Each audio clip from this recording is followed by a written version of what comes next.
at San Diego Zoo, and my name is Shauna. I'm one of the wildlife care specialists that have been lucky enough to work here at historic Wegeforth Bowl for many, many years. And I am here to tell you that San Diego Zoo Wildlife Alliance is committed to saving species worldwide. We do this by uniting our expertise in animal care and conservation science with our dedication to inspiring a passion for nature.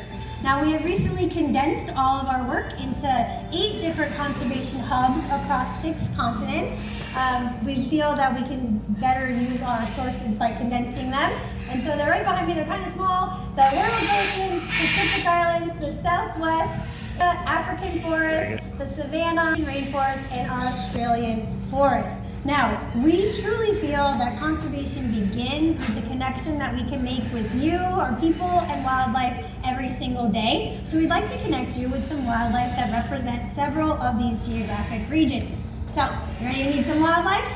Yes. Yeah, that's why we're here. All right, so we're going to start off with our Amazonia Conservation Hub, where we are working to protect wildlife like jaguars, Andean bears, New World monkeys, and orchids, and of course the habitat they all share. Now, there are many birds that can also use our help, one of which is the macaw. They are very social birds, brightly colored birds that use those loud voices that you're hearing to communicate through that dense rainforest and can travel up to 15 miles a day in search of food. Now, they are unfortunately endangered due to habitat loss, but lucky for you, we do have quite a few of our flock that would love to show off for you. So without further ado, let's welcome out our flock of macaws. I don't know which way they're coming today. Let's see, okay, these two. Damn, that's That is Sierra and Azul. They are our blue and gold macaws. They are a bonded pair. We do try to bond our macaws with a lifelong partner for as often as we can here at the zoo, since they do that in the wild as well. And I do hear a couple of others that are very excited to come on out. I think they will be joining us in a few Who is she seconds. working with? And they're gonna, I don't want to keep going until we see them. Give me a button. Oh, here we go. Right over your heads. I knew that was gonna happen. It's okay to get a little souvenir. Yeah, all right, this is Cielo and Sol, and they are also a bonded pair, and they are called scarlet macaws. So all 4 of these birds are part of a larger flock of macaws that we do oftentimes open the zoo up with. So if you come back around 9 a.m., sometimes you'll see us fly the whole flock. Sometimes you'll hear screaming above your heads. That's us just exercising our macaws and having them fly around. Now, like I said, these beautiful birds are unfortunately endangered. There are lots of things we can do right here at home to help animals that live in the Amazon, okay? You can, of course, remember to reduce, reuse, recycle, refuse. That means if someone offers you plastic utensils with your takeout, say no thank you. But also you could be a savvy consumer. Raise your hand. Now, there might be lots of members in here that have heard this, but raise your hand if you've all heard of shade-grown coffee. Some of you, yeah? So there's a type of coffee out there that if you go to the store and you flip it over on the back, it says shade grown. That means that the coffee beans were grown under the shade instead of cutting down the trees, the homes of some of the animals that need that. It takes a little bit longer for the coffee to grow, but it tastes pretty much the same, and you can get your caffeine fix by just looking for that shade-grown coffee label, and we can maybe keep some habitats around for these birds, because like I said, they do travel for 15 miles a day searching for food, but at the end of the day, they fly right back to that nest or tree that they were brooding in earlier in the day, and we want to try to keep those trees around when they do come back. All right, they did an excellent job out here. That was our macaws, Cielo and Sol, and of course, Sierra and Azul. You want to stay? All right. Well, let's see. Maybe we'll ask. He's thinking about it. We do give all of our wildlife choice and control, and as you can see, he has all of the choice and control that he would like out here. And maybe I just didn't talk long enough about the macaws. So he's thinking about it. What we do is we want to ask them a behavior. They're obviously going to get some yummy little treat in the back for doing what we ask, but sometimes they choose to not. And really, with birds, it's quite obvious what they want. So let's see. Having a bonded pair also helps, because sometimes if they want to be with their partner, that helps as well. But you're going to be able to see him thinking about it. It's hard. He's trying everything he can. You can look at their beautiful colors. The scarlet macaws, of course, have the red and the yellow and the blue and green. Those blue and golds are, of course, blue and gold. Aww. And then Soul will just come, usually. Hi, yay! Good job, Ellie. Oh my goodness. It's always more fun when you come to an animal presentation and not everything works out the way it's supposed to. That's kind of how I like it. All right, so one more time. Our beautiful flock of macaws. Great job. All right, we are going to move on to our southwest hub, which is right here, actually. We're working on several species to try to save out here, if I can remember just some of them. It's the desert tortoise, Hold on one second. the Pacific pocket mouse, the mountain yellows. Does it look better? I can't remember. There's so many. Sorry, guys, but there's tons of species that we're working on, and we're also trying to preserve plant life like the coastal scrub and the boujum and things like that. So things all in this neighborhood. There's literally a list of 12 things that we're working on, and it's very hard for me to remember it. So we are gonna meet one. Her boss that is you can laughing at her. literally find Well, she's right hiding here behind in that your own tree. backyard. He is my favorite. Please welcome out Banjo. Oh, that's what she was our doing. North American raccoon. I should have known that she was working I banjo. know, I love him. Now, raccoons are more than just what we lovingly call trash pandas, okay? Yes, they, of course, will go in your trash if you leave the lid open, but they're actually pretty important to the Banjo! environment as well. Not only are they picking up, trash that's left behind, cleaning up our environment, they also do hunt little mice, they eat cockroaches, so all of the vermin that are actually vermin, right, that we don't want, they're actually gonna hunt and eat as well to try to get rid of. And so I don't really consider raccoons vermin, personally. And also, raccoons are quite intelligent. We've done some research, and they definitely beat cats and dogs in cognitive skills, so very, very smart. We've realized that they have amazing long-term memory. He spends more time there than here. So really, really smart animals. Now, they are related to weasels in North America. In South America, they're related to something called a kinkajou and also coatis. Coatis pretty much look almost exactly like raccoons, and you can find them in South America like those birds as well. Now, we love working with Banjo, but I will tell you, if you could just take a seat, that would be great. He doesn't even notice you. Never mind, doesn't matter. Okay. So we've been working with Banjo for about 3 years now, and I always like to preface that we have been doing this for a very long time before we were able to work him even in front of all of you. More time there than We here. did acquire him from Project Wildlife. If you are not familiar with Project Wildlife, they are a subdivision of the Humane Society. So Humane Society is where we get cats and dogs. Project Wildlife takes in wild animals, rehabilitates them, and releases them. Sometimes, in some cases, they can't rehabilitate them quite enough to release them into the wild. And so what happened with Banjo is he liked people a little bit too much. However, he didn't like them enough to be someone's pet. So in between, right? They don't make good pets, but if he were to approach a human and they didn't know any better, they probably would have got attacked. So kind of somewhere in between, right? So we were told that he liked humans. However, it took 3 years for him to be comfortable to do this kind of a presentation out here. So not necessarily, as easy as we would like to say that he was.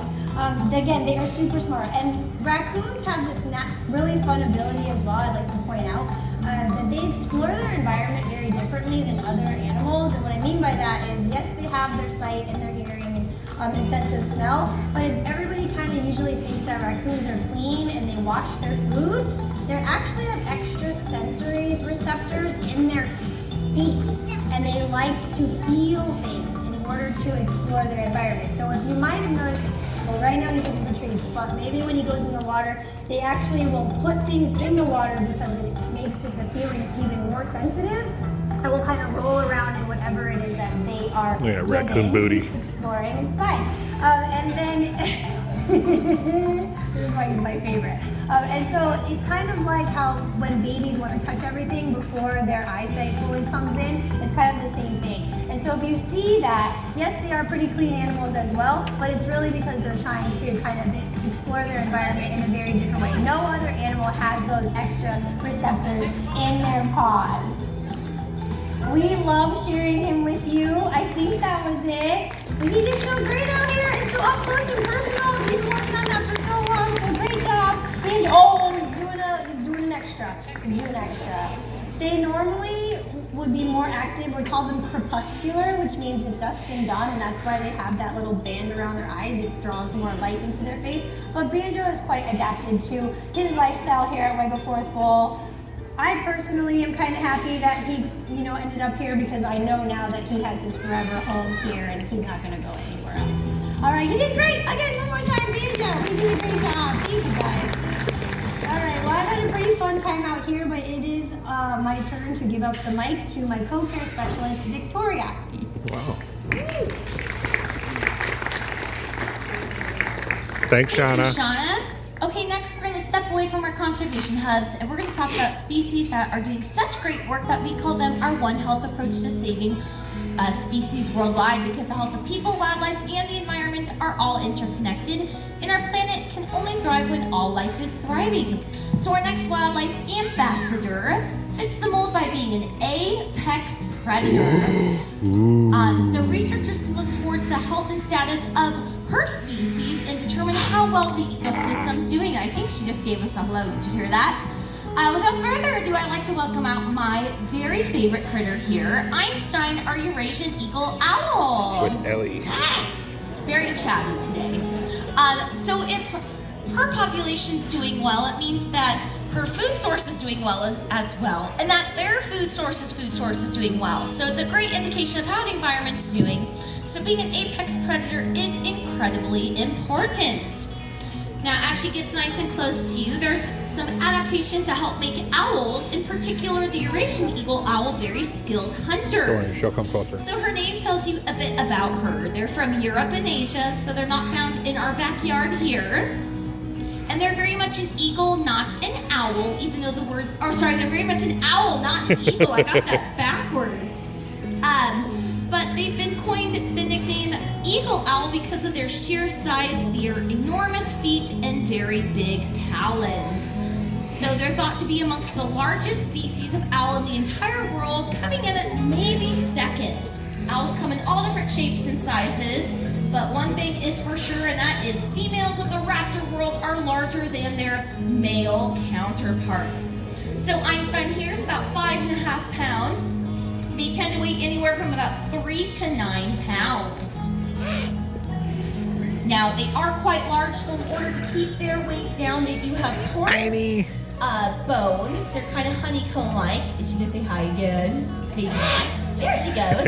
And that's gonna help keep her nice and light because She's even got an owl she needs to be able to pin. fly. She also needs to be able to relocate from point A to point B, which is back up high once she's caught her food source.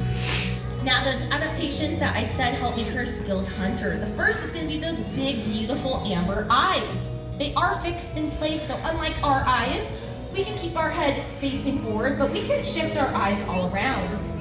They cannot, so they have 7 extra cervical vertebrae coming in at 14, giving them a rotational range of 270 degrees each way. So very impressive.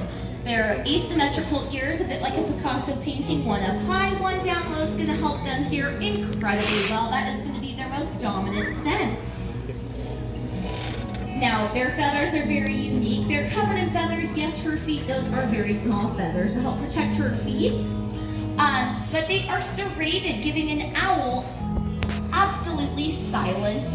That's right, they can flap their wings, making a sound unlike other birds. All other birds, I'm sure you may have heard when the macaws were flying, you can hear those flaps, but with an owl, you cannot. So that's going to give them an advantage when hunting, especially during those nighttime or early morning hours, so their prey doesn't even know that they are coming. Now, their food source tends to be what we view as pests. So oftentimes raptors, including owls, are drawn to urban areas because we as humans are great at being trash-making machines, which rats and mice love. However, owls often fall victim to second-hand poisoning. So by switching your means of pest control to something non-lethal to birds, you're helping owl and other raptor populations. One thing I always like to point out is owls do not like to build nests. They like to take over nests. So oftentimes people will install owl boxes in their yard to invite these beautiful raptors into their home areas to do the pest control for them. And I think she did a lovely job out here today. That was our 25-year-old Eurasian eagle owl, Einstein. She's pretty cute. Yeah. Okay, coming up next, we're gonna head to our Pacific Islands Conservation Hub. Here, we and our partners The old are guys? working to conserve wildlife like the alala, akikiki, pailila, and the Galapagos pink iguana. Now, I know, right? I remembered. Anyways, okay. So coming out next, we have a top predator. A very small top predator. They are found in Papua New Guinea, and they are brothers. They are called New Guinea singing dogs. Has anyone ever heard that? A few of you. Oh, they're pretty cute, aren't they? They're a top predator. And they're They spend more time there than this here. This is their birth month. In just about 2.5 weeks, these young men will be 15 years old. So you can see their melatonin is kind of going away. They're losing that pigmentation. Instead of being bright red, they are turning into little silver foxes. Okay. So the New Guinea singing dog. Like For about Shauna 50 and years, Raina. they were thought to be completely extinct in Papua New Guinea. That's right. Researchers and scientists had 0 sightings of them. Granted, there were very few sightings, most of which were caught on film. So there were no sightings, led to believe that there were none left They were other much than redder. those in human care, which those in human care are stemmed from, they think, 8 individual dogs. So not a whole lot of genetic diversity in these very sweet top predators.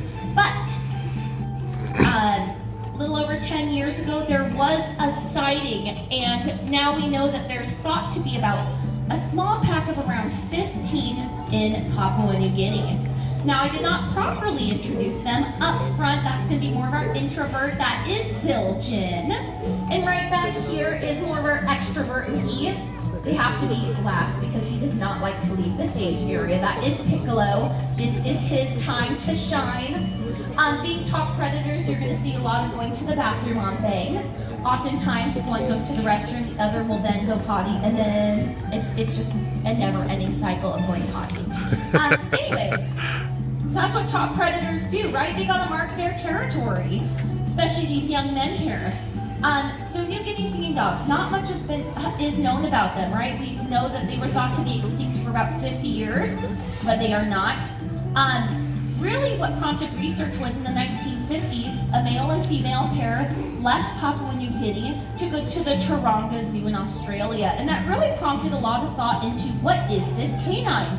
Yes, they are small, but they are very much a top predator, but they weren't sure whether they were domesticated, whether they were wild, and they are in fact a wild dog through research. So, but you know, it took a lot of research to even deduce that. So they are stumping researchers and scientists. We don't know a They do whole what they lot, want. but Choice what's control. really unique about them, a few things. One of which is their vocalizations, which they are named for. They don't really like to sing out here anymore. They're shy little old men.